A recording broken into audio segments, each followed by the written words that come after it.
It's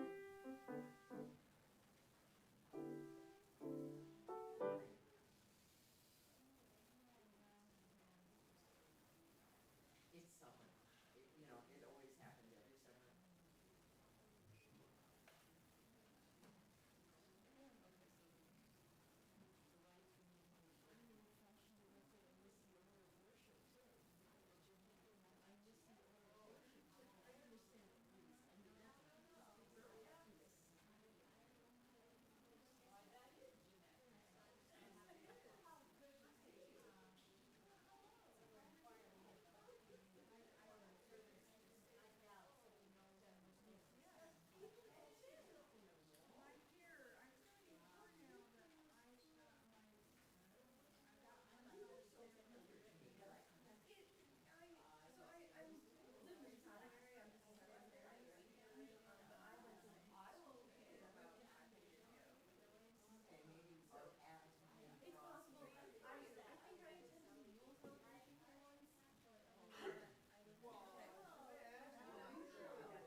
Okay, maybe so add to maybe Frosty.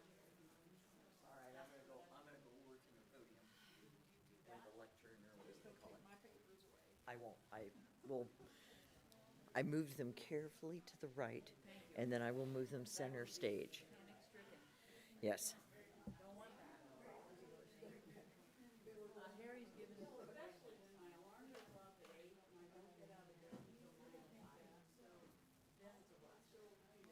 Okay.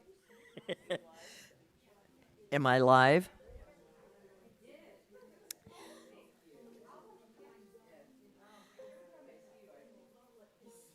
All right. Welcome to the Unitarian Church of Lincoln. I'm Peg Pelter, a member of the Board of Trustees, and I'm going to give you a few announcements, and then we'll have time for more chat before the service actually starts. I want to offer a special welcome to those of you who are visiting for the first time. I hope that you will join us for coffee and conversation in the gallery following the service. However, I don't think there's anybody making coffee, so join us for conversation. Announcements. Everyone is invited to the Justice in Action celebration on Thursday, June 15th. This is a family-friendly event with music and games and refreshments. Details were on your Friday e-blast, so please join us. We are now in summer office hours. For the next 2 months, the church office will be open Tuesday through Friday, 9 a.m. to 1 p.m., and Sunday from 9 till noon. And then we want you to save the date on July 23rd, a Sunday, at 5:30 in the afternoon. We're having a celebration potluck to welcome our minister home after his sabbatical. Get it on your calendars now. It's at the Antelope Park Shelter, which is hard to describe where this is, but think of where Ald is, Ald Recreation Center in Antelope Park. And there's the parking lot that is closest to the playground. Think of yourself in that parking lot, then keep going and keep going. And as you go around the bend, there's a little concrete building over there, and that's the Antelope Park Shelter. So it's air conditioned. So anyway, thank you. Now you can chat amongst each other.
Thank you, Bill. What a good way to start. Our chalice lighting words this morning are by Audre Lorde, a litany for survival. For those of us who live at the shoreline, standing upon the constant edges of decision, crucial and alone. For those of us who cannot indulge the passing dreams of choice, who live in doorways, coming and going, in the hours between dawns, looking inward and outward, at once before and after, seeking a now that can breed futures, like bread in our children's mouths, so their dreams will not reflect the death of ours. For those of us who were imprinted with fear, like a faint line in the center of our foreheads, learning to be afraid with our mother's milk, for by this weapon, this illusion of some safety to be found, the heavy-footed hoped to silence us. For all of us, this instant and this triumph, we were never meant to survive. And when the sun rises, we are afraid it might not remain. When the sun sets, we are afraid it might not rise in the morning. When our stomachs are full, we are afraid of indigestion. When our stomachs are empty, we are afraid we may never eat again. When we are loved, we are afraid love will vanish. When we are alone, we are afraid love will never return. And when we speak, we are afraid our words will not be heard nor welcomed. But when we are silent, we are still afraid. So it is better to speak, remembering we were never meant to survive.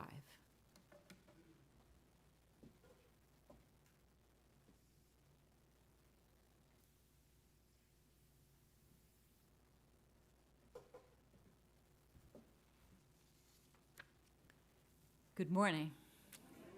Welcome to the Unitarian Church of Lincoln. My name is Kathy Disney, and I am a worship associate of this church.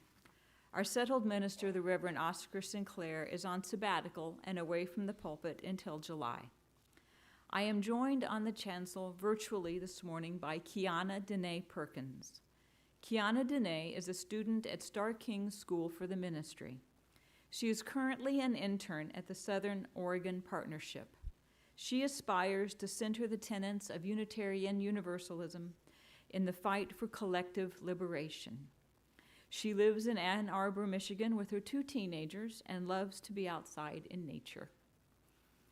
Over the past few years, the way we have met has often changed, but whether in person, on Zoom, or on a YouTube live stream, or some way of being that we cannot yet imagine, worshiping together is a chance to deepen our connection with the sources of meaning in our lives, to proclaim who we are and what we are about, throwing open the doors of our congregation and proclaiming the radical love and welcome that it is the heart of our faith. The Unitarian Church of Lincoln aspires to be a loving community, uniting reason with spiritual exploration to transform ourselves and the world. We have a big vision here, and we know that creating a loving community begins with welcome. So whether this is your first time here or your 500th, if you came here hopeful or heartbroken, whatever your age, gender, skin color, whomever you love, you are welcome here. As we enter into worship, take a moment to center yourself in this space. Find a comfortable place with your body. Take a few deep breaths. And let us continue with singing together hymn number 131 in the gray hymnal, Love Will Guide Us. Please rise in body or spirit.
There are any children, or young at heart who would like to come forward, we are going to have a very, very cool video for our Time for All Ages, but you can likely see it just as well from where you're seated, so do as you wish. Julian is a mermaid. This is Jessica Love's award-winning debut picture book about a gender non-conforming child. This is a beautifully illustrated story about a boy and his abuela. It's a story about revealing ourselves and the beauty of being seen for who we are by someone who loves us. Today's themes are identity, love, and acceptance. Today's question is, can you think of a person who loves you unconditionally? Unconditionally means without limits, or forever and ever, no matter what. Sit back, relax, and enjoy the show. Julian is a Mermaid by Jessica Love. This is a boy named Julian, and this is his abuela, and those are some mermaids. Julian loves mermaids.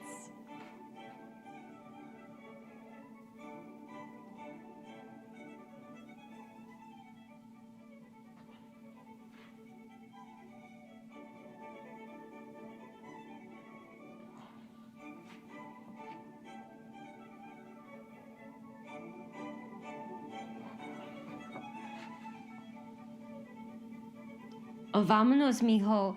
This is our stop.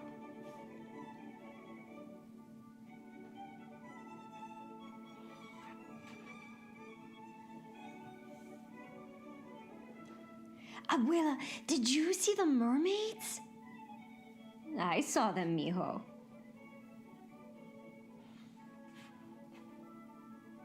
Abuela, I am also a mermaid. I'm going to take a bath. You be good.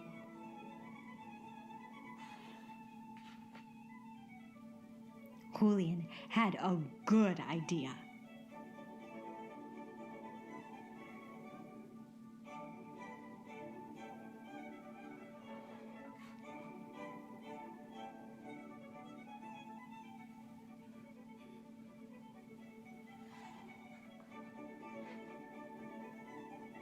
Oh.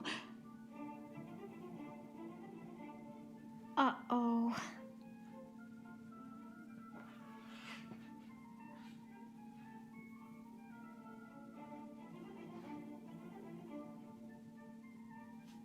Come here, mijo.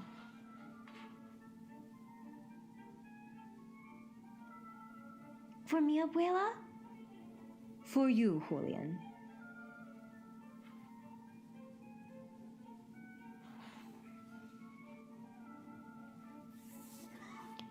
Where are we going? You'll see, said abuela.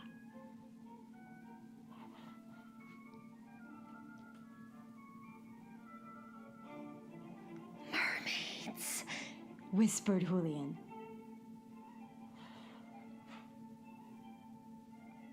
Like you, mijo. Let's join them.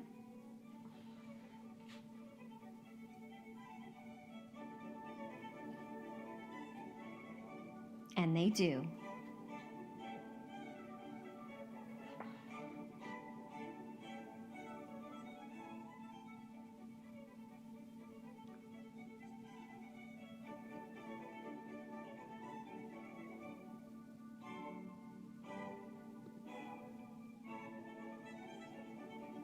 For today's activity, I want you to think about the importance of being seen and affirmed, just like Julian's abuela did.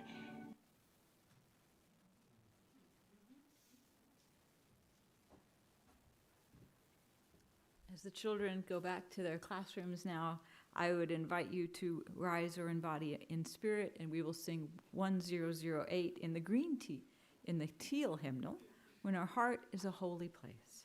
Heart is in a holy place. Please rise as you're able.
We need one another, says George Odell, when we would accomplish some great purpose and cannot do it alone.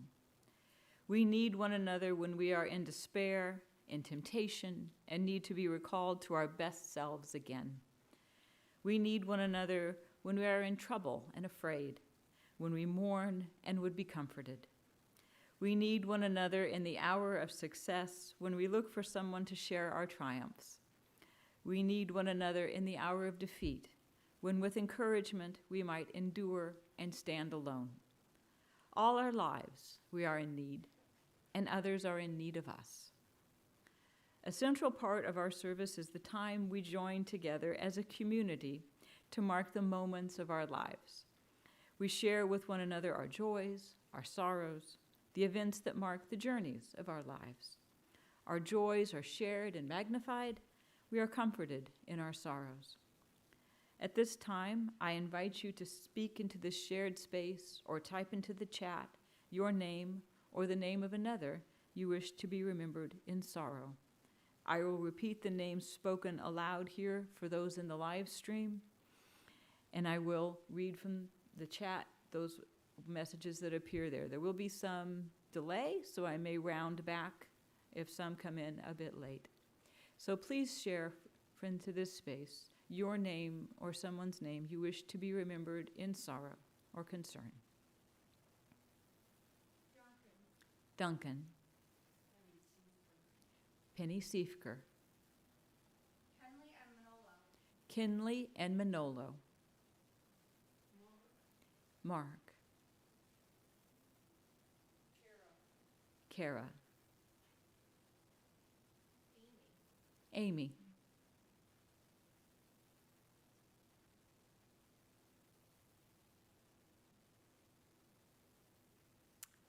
In the chat so far we have concern for our niece Emily.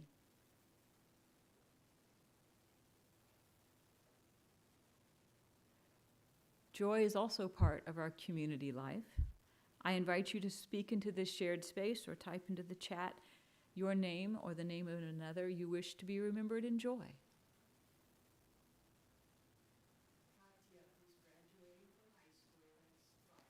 Katya, who's graduating from high school next Friday. I'm sorry?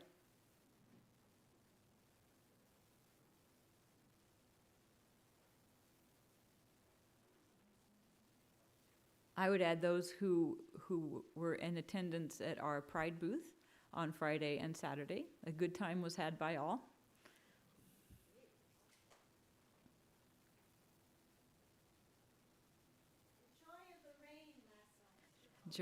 Joy of some much needed rain.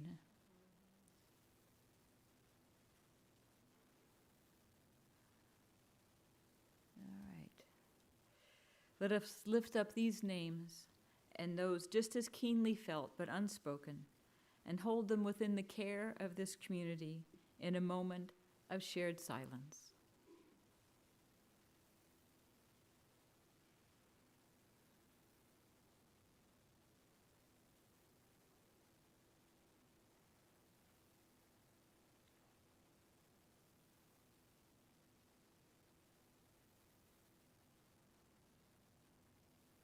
Thank you for your presence. Please remain seated and join in singing number 1002 in the Teal hymnal, Comfort Me. We will sing just the first two verses.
Each week, we take up a collection to support the work of this church and our partners in the community. We do this because just as we all grow from our participation in this community, we all give back through our time, our talent, and our treasure. As the next piece of music is played, will the ushers please come forward? You may also text your offering to UC Lincoln and the amount to 73256. That's UC Lincoln and the amount to 73256. The offering will now be gratefully received.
Thank you again, Bill. So beautiful.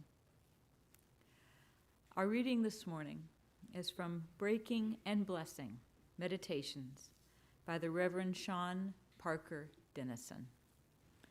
How to survive the apocalypse. First, learn to listen, not only for enemies around corners in hidden places, but for the faint footsteps of hope and the whisper of resistance. Hone your skills, aim your heart toward kindness, and stockpile second chances. Under the weight of destruction, we will need the strong shelter of forgiveness and the deeper wells that give the sweet water of welcome. We have a place for you. When the world ends, we must not add destruction to destruction, not accept a beggar's bargain to fight death with more death. In order to survive the apocalypse, any apocalypse at all, we have to give up the counterfeit currency of self-sufficiency, the mistaken addiction to competition, the lie that the last to die somehow survived.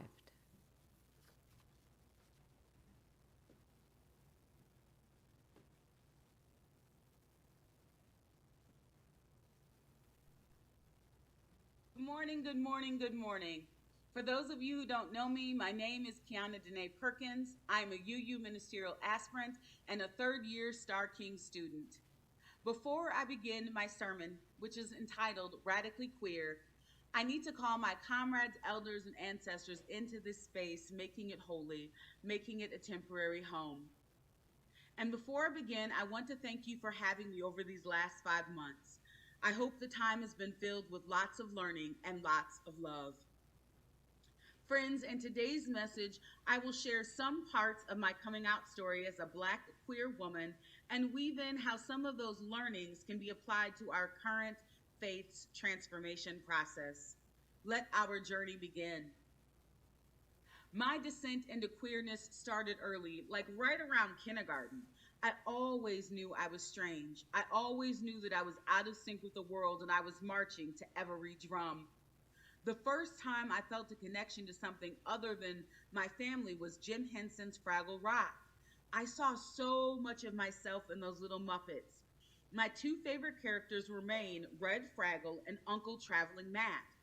Red was fierce and brave and full of energy and ideas, and she never let her friends down, while Uncle Traveling Matt left home to explore the world but used postcards to educate and stay connected. I wanted to be both, someone who embraced life and family and someone who left home and explored the world. And although I lacked the language, I sensed that Red Fraggle was the opposite of the women in my life, a contrast to Femme, and I was drawn to that contrast in all of the otherness. I can recall the first time I heard Tracy Chapman's Fast Car. I saw her on TV and paused. She was so small in stature and soft-spoken, but her voice, to me, it was a thunderclap in July. Her whole existence resonated with my core. I surmised from my 14-year-old wisdom that everyone called Tracy a lesbian, that liking her music made you a lesbian. It's also important to note that I didn't associate lesbianism with sexual orientation, but instead viewed it as a way of being counter or other. But in all of that confusion, I found a word to describe what I had been experiencing. I found a shape to hold my otherness. By my junior year, I was well aware that lesbianism was a sexual orientation. I had my first girl crush on Erin Kay. We were friends, we hung out, we chatted on the phone, and when I shared my crush, she responded with a cute little kiss on my cheek and let me know it was not reciprocated. It was such a fitting end to that phase of my adolescence. In 1998, I came out, to the whole city. I sent a letter to the local Minneapolis GLB. Did I mention it was 1998 and we did not have the T yet? I sent a letter to the local magazine called Lavender. I asked that the letter be printed anonymously, but it wasn't. There in bold print was my unique name, Kiana Danae Perkins. What followed within a few days of Lavender hitting the newsstand, was some strange family phone tree of gossip. But my mom was elected to call me as Speaker of the House and Central Dispatch of Information. I can still hear her voice. I heard you're a lesbian. Honesty was my only option, and I confessed. Yes, I am. Her response, to my surprise and joy, was acceptance. My mother shared that neither she or my family would be going anywhere and that they loved me. Within a week, we had a family dinner with all of my sisters and nibblings, and we have family pictures from that day that we call the Kianda Dene coming out party. I know that my ability to come out and be accepted by my family is a privilege. I am privileged to have a family that loves me, with a strong period and no caveats. I try not to take that for granted. I try to use my privilege for good, sharing my story in the hopes of helping someone else, helping some other family. This is one of the reasons I chose Julian is a Mermaid as the story for all ages. There is a life-giving power in having affirming adults in the life of queer, gender non-binary, and trans youth. Abuela sees Julian, affirms when he shares he too might be a mermaid. She even takes him to the mermaid parade. How beautiful. Echoing so much of what I experienced in my own coming out, echoing what I wish everyone experienced. I gotta say, 25 years goes by pretty fast. I have come out as so many things, covering so many topics. My otherness runs deep. I am out and unapologetic as a Black queer woman. I am out as a person with mental health realities that includes depression. I am the member of many dynamic, rich, textured communities. I am a Black Unitarian Universalist, and in all honesty, there are layers of othering and marginalization that come with being a member and seeking ordination in a predominantly not all white denomination. That is a whole other sermon. Just know that I am living my best life. I am thriving in the intersection of my marginalized identities. But this thriving didn't happen by chance. There are layers of love and intention in every aspect of my life.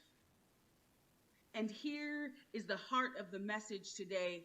I want to ask and answer, what if we took the lessons that I know of being queer beyond the rainbow?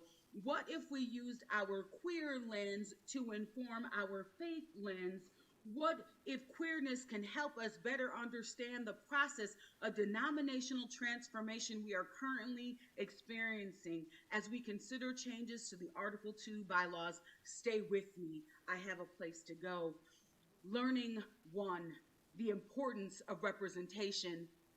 One of the reasons I chose Julian's story was the representation of Black and brown and queer families. There is a persistent stereotype that all Black, brown, people of the global majority are homophobic. This book challenges that stale, false narrative and replaces it with a multi-generational and culturally rich fairy tale about gender presentation and play. People of the global majority are not a monolith. Queerness is not a monolith. Not all cultures are being experienced or expressed through a colonized lens. Friends, in 2020, the co-moderators of our faith issued a charge. A charge is just a fancy word for giving folks directions.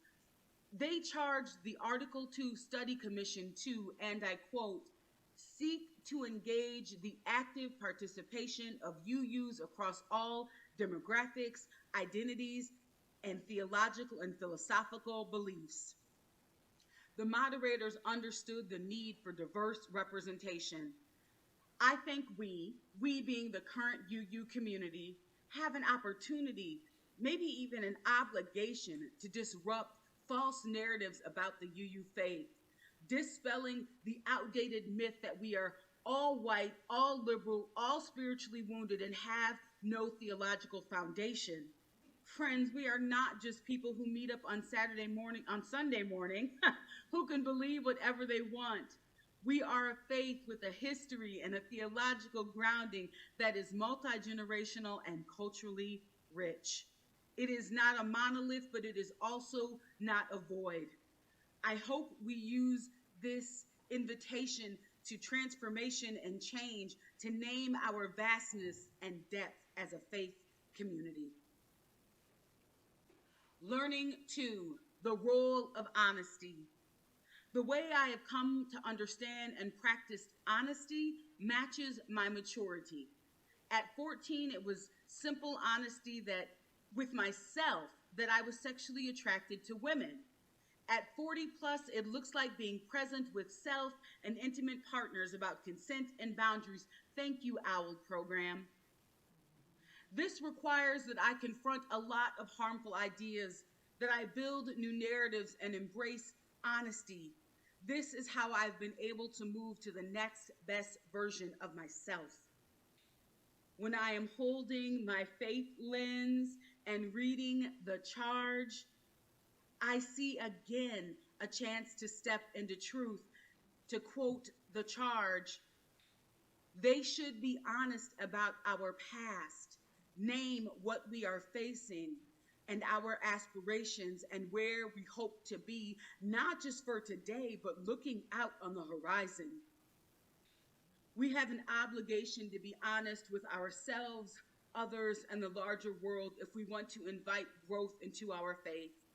We have a chance to build new narratives and embrace honesty as a part of becoming the next best version of ourselves. I hope we accept the challenge to step into all of our truths unencumbered by fear, guilt, or shame. Learning number 3, the role of language. I came out as a lesbian, then bisexual, and then queer. I have currently settled on the micro labels of queer and pansexual. If these words existed in the early 1990s, I had no access to them. Their overall prevalence and normalization has happened over the last 25 years. The result of this expansion of language means that I get to increase my self-awareness and fully share who I am with others. There is a profound beauty in my identity becoming more nuanced and simultaneously very clarified. Grabbing my faith goggles, my queer learnings on expansiveness of language are easy to apply to the proposed changes to Article 2. The verbiage we had in 1961 and 1985 was the best and the most progressive language at the time, and we embraced it. It's 2023. Our language and understanding on so many topics has expanded. We have a chance to become more nuanced and simultaneously more clarified in how we talk about who we are and how we show up in the world. I hope we accept the challenge to name ourselves in all of our fullness.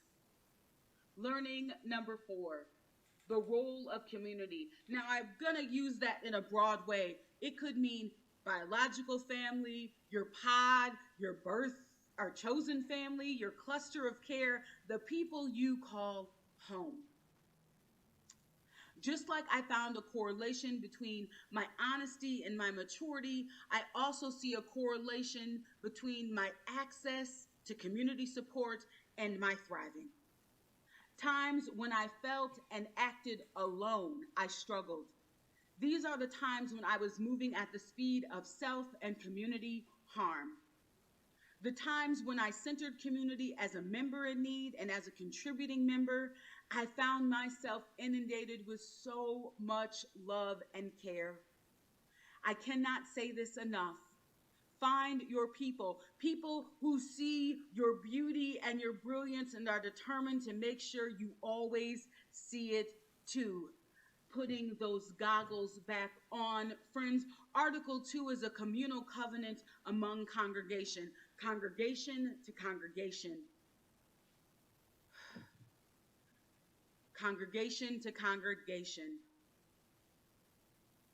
The changes that are proposed to Article 2 are a call to move at the speed of trust and relationship in ways that will literally change us at our core and at our communal level. It is the UUA's way of saying, we are each other's people's congregations. I see you. I see your beauty and your brilliance, and I am determined to make sure other people see it too. I hope that we lean into the challenge to name each other as kindred. So how does this sermon end?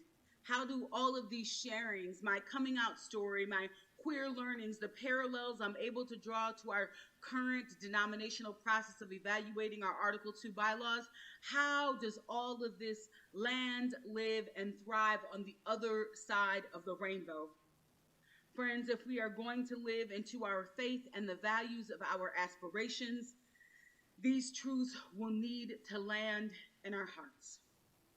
When we show up for ourselves and our beloved community, even when it's hard or a challenge. These truths will need to land in our heads when we speak to each other, when we use our best words, when we dream of a collective, liberated future. Our work has to be more than performative allyship. It has to be relationships forged in trust and action. These truths have to have room to thrive and to take root in our hands, guiding our actions to center the most marginalized in ways that affirm our collective humanity.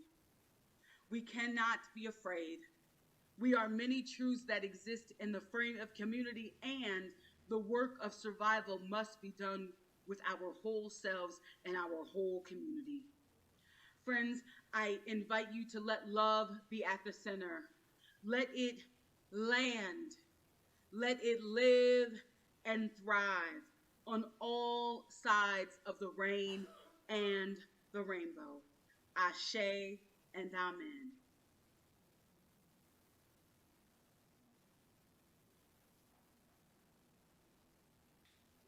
This joy that I have, the world didn't give it to me. Oh, this joy that I have, the world didn't give it to me. Don't you know that? This joy that I have, the world didn't give it to me. Oh, I said the world didn't give it, the world can't take it away. Oh, this strength that I have, this strength that I have, this strength that I have. Oh, yeah, now. The world didn't give it to me. World didn't give it to me. This strength that I have. Oh, yeah, the world didn't give it to me. The world didn't give it to me. This strength that I have. Oh, yeah, the world didn't give it to me. Oh, I said the world didn't give it, the world can't take it away. Oh, this love that I have. This love that I have. Oh, yeah, now. The world didn't give it to me. The world didn't give it to me. This love that I have. Oh, yeah, the world didn't give it to me. Don't you know that? This love that I have, yeah, the world didn't give it to me. Singing, the world didn't give it, the world can't take it away. Oh, this pride that I have, this pride that I have. This pride that I have. Oh, yeah, now. The world didn't give it to me. The world didn't give it to me. This pride that I have. I said the world didn't give it to me. Don't you know that? This pride that I have, yeah, the world didn't give it to me. Oh, I said the world didn't give it, the world can't take it away. All this peace that I have, oh, yeah. The world didn't give it to me. The world didn't give me my peace that I have. Oh, yeah, now. The world didn't give it to me. Won't you sing about peace? This peace that I have. Oh, yeah, now. The world didn't give it to me. I said the world didn't give it, the world can't take it away. All this joy that I have, this joy that I have. This joy that I have. Oh, yeah, now, the world didn't give it to me. The world didn't give it to me. This joy that I have. I said the world didn't give it to me. Don't you know that? This joy that I have, the world didn't give it to me. Oh, I said the world didn't give it, the world can't take it away. The world didn't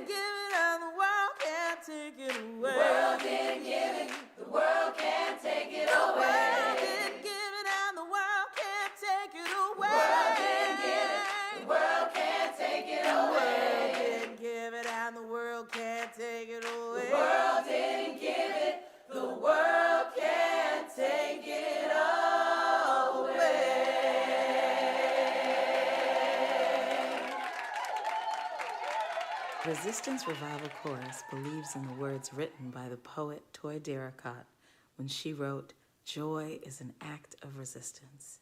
We believe in the words of Mr. Harry Belafonte, who said, "When the movement is strong, the music is strong." We sing to revive the hearts of those who fight for social justice, and we sing together for freedom.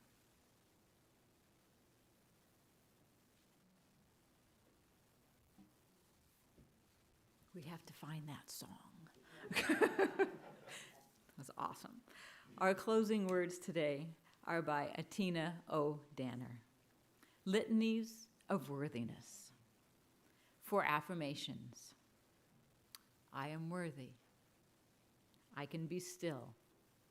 I will believe. I do belong. I am enough. I can receive. I will claim what I need. I deserve wholeness. I am important. I can take up space. I will not move. I matter. I am aware. I can listen. I will learn. I must trust my wisdom. For my humility. I am open. I can discover. I will invite experience. I take risks. I am afraid. I admit it. I will do what is right. I will show up. I am tired. I can rest. I will slow down. I renew myself. I am full. I can share. I will offer what I have. I keep growing. Blessed be the vigilant. May they know rest. Blessed be the vulnerable. May we learn from their courage.